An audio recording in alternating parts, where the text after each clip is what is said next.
Takže ahoj lidi, ve zdroji u mého nového videa. Je to, já už jsem dlouho nenatáčel a dneska jsem se rozhodl udělat video, jak budu střílet z mý airsoftky. Je to brokovnice, zastřílíme si a bude to dobrý a doufám, že se udobříte, tak jdeme na to. Takže první výstřel, je to, no, půl metru, je ta hlaveň té zbraně velká, takže první zastřel. Počkejte, no, já to mám pojistku vlastně, já jsem taky, no. Takhle, odjištěno a střílíme. Ty píčo, to byla rána, no. Co je tam? Je tamhle nějaký toho, jo. Nějaký chlap, já ho zkusím střelit.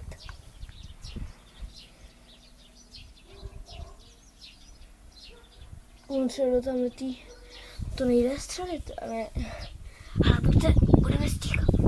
Tamhle je někdo, já ho zkusím střelit, ale on šel do budky, jo.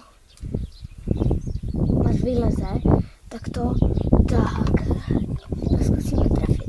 A hned zaleze do balkona.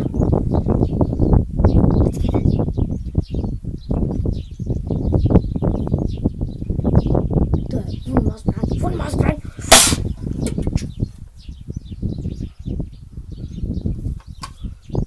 Piču, aby se uklidnil do prdele.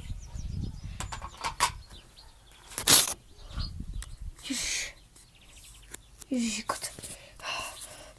Někdo na mě střílí. On má asi taky airsoftku do prdele. Mě podle mě viděl. No do prdele.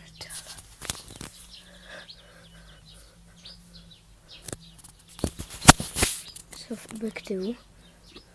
Teď zase zales. Dobrý, jsem tady. Dobrý.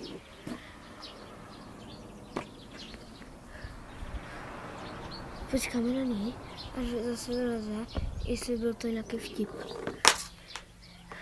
Tady mám zásobník, druhý zásobník, když nám došel.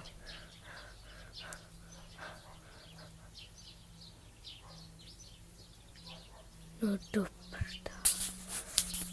Co chceš? Co chceš? Co chceš? Nuf!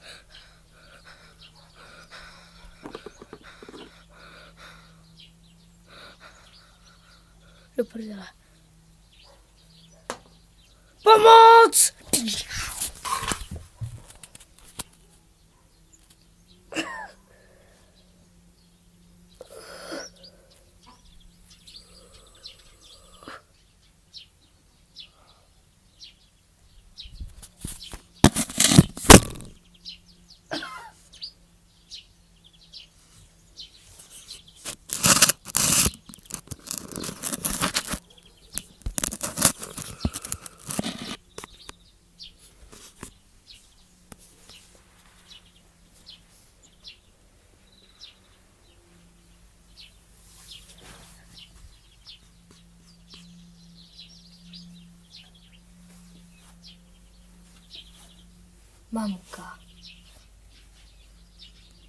Mamka přichází.